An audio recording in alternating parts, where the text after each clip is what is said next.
Bonjour à toutes et à tous, je suis Olivier Boilly, votre animateur du groupe Amélioration Continue sur Parcours Croisé.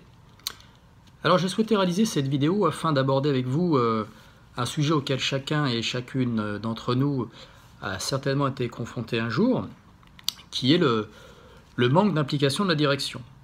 Enfin, quand je dis certains d'entre vous, notamment pour les plus confirmés et les plus experts. Ainsi, confronté à ce type de situation de manque d'implication de la direction, j'aimerais aborder ce sujet en vous livrant ma modeste analyse et quelques clés qui m'ont aidé en utilisant un des principes fondamentaux de la qualité, qui est le leadership. Ceci afin d'impliquer une direction au départ sceptique. Puis je terminerai cette vidéo sur un exemple vécu, ce qui nous permettra de faire le lien entre théorie et pratique. Alors tout d'abord, commençons par énumérer quelques raisons de cette non-implication potentielle d'un dirigeant. Alors dans l'article que j'avais publié il y a peu de temps qui s'intitule « Responsable qui est ce, comment donner de la valeur à nos actions, asseoir notre crédibilité et prendre le leadership dès notre prise de fonction », le titre est un petit peu long certes, j'ai énuméré diverses raisons possibles que j'ai pu entre-temps compléter. Alors par exemple, une des premières raisons, alors évidemment ce n'est pas une liste exhaustive, une des premières raisons est un but ultime poursuivi par le dirigeant, qui est le certificat.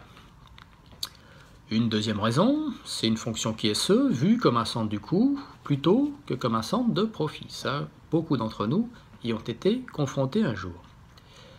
Une vision court-termiste du dirigeant, alors que la démarche QSE s'inscrit en termes de valeur, surtout dans le moyen terme, bien entendu, sur du court terme, il existe des moyens d'action, des petites problématiques à résoudre qui génèrent dès le départ de la valeur. Nous le verrons tout à l'heure.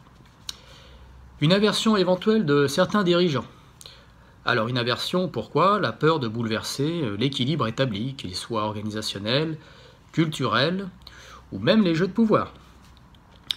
Une image de la qualité procédurière, passéiste, déformée en raison d'expériences passées non probantes, et qui rejoint une des dernières raisons que je voudrais citer, qui est une résistance due à une démarche QSE déconnectée des problématiques terrain, issue d'une expérience passée peut-être malencontreuse. Alors voilà pour ces quelques raisons. Vous pouvez en trouver d'autres, amusez-vous à en trouver d'autres, si on peut appeler ça un jeu quelque part en prenant du recul, bien entendu. J'énumérais donc tout à l'heure un des principes fondamentaux de la qualité, qui est le leadership. Et je voudrais voir avec vous en quoi justement ce principe est capital pour faire avancer nos actions et atteindre nos objectifs. Alors il ne s'agit pas là ici d'aborder le leadership de dirigeant, mais votre leadership en tant que responsable QSE. Alors tout d'abord, je voudrais qu'on voit rapidement ensemble ce qu'on appelle leadership, quelques définitions théoriques.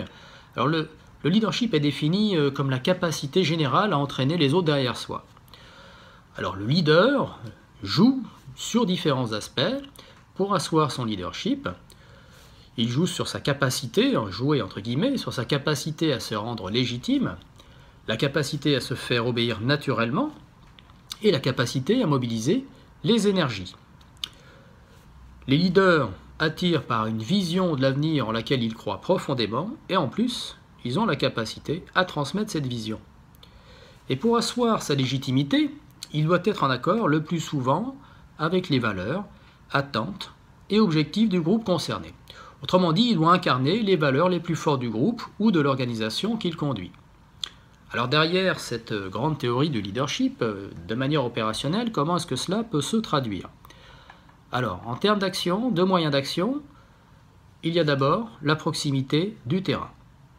Elle est indissociable de votre fonction QSE. Comme je dis souvent, sans terrain, je ne suis rien. Donc, qu'est-ce que c'est la proximité du terrain? C'est s'émerger au sein d'un environnement avec les opérationnels, les managers également, pas éventuellement, mais également. C'est écouter, c'est observer, c'est travailler avec ses opérationnels, mettre le bleu de travail, même si je n'aime pas trop l'expression, mettre la main dans le cambouis. Se mettre à leur place, voir ce qu'ils vivent et le vivre vous-même.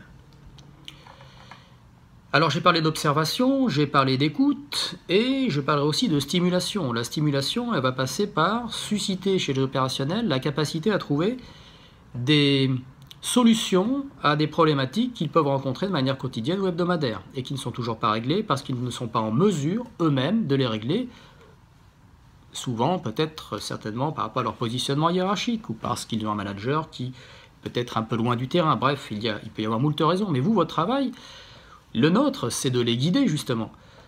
C'est de faire en sorte que ces actions d'amélioration qu'ils mettent en avant se concrétisent.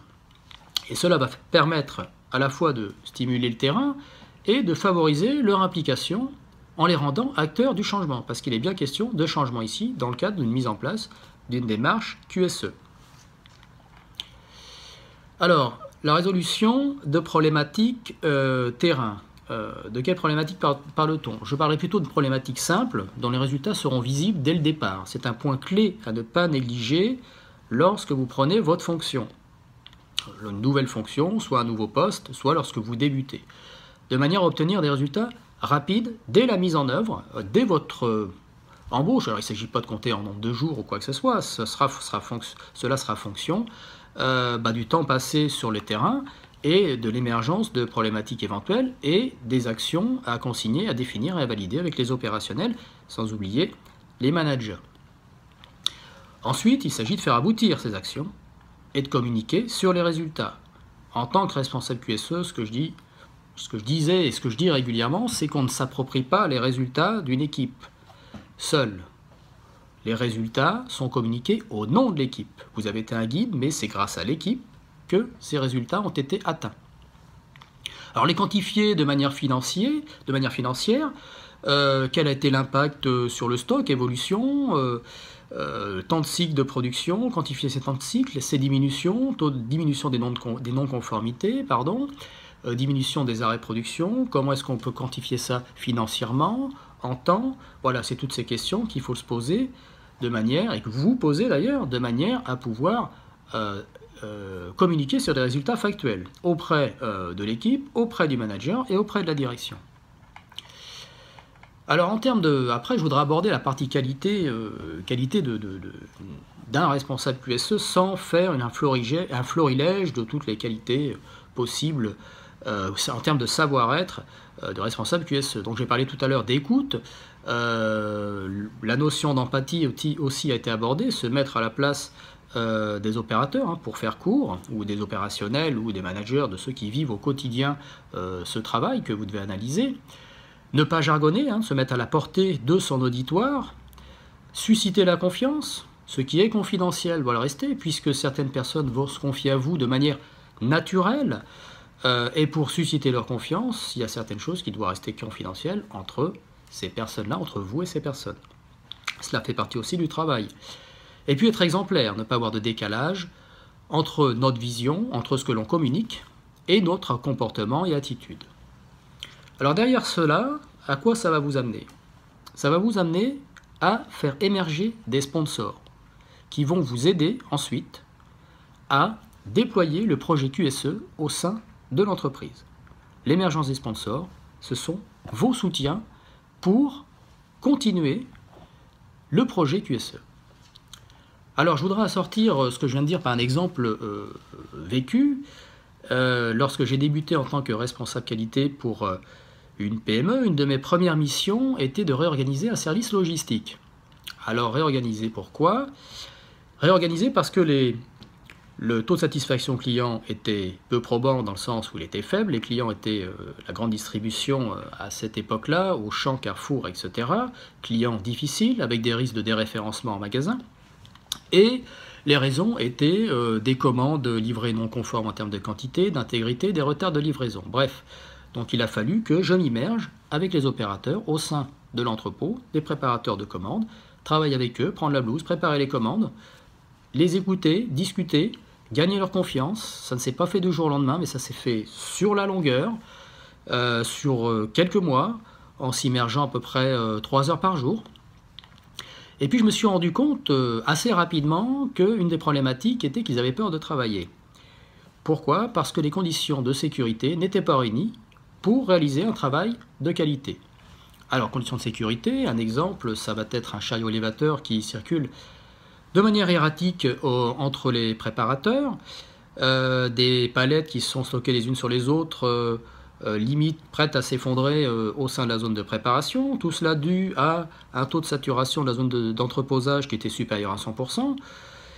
Et puis derrière ça aussi, il n'y avait plus de contrat de maintenance pour tout ce qui était extincteur, bloc de sortie, trappe de désenfumage, et puis les plans d'évacuation également à refaire. Bref, donc on partait d'assez bas, peut-être un cas d'école pour certains, mais peut-être pas si rare que ça.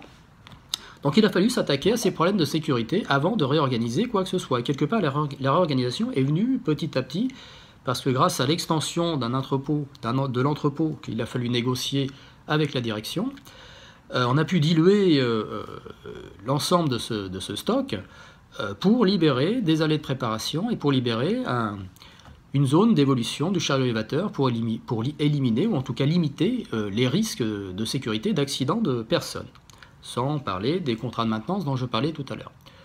Donc voilà un exemple vécu qui a été de s'approprier, évidemment, gagner en crédibilité, légitimité auprès des opérateurs via ces actions sécurité qui ont permis derrière ça ensuite de déployer le projet qualité grâce aux sponsors gagnés au sein de l'entreprise.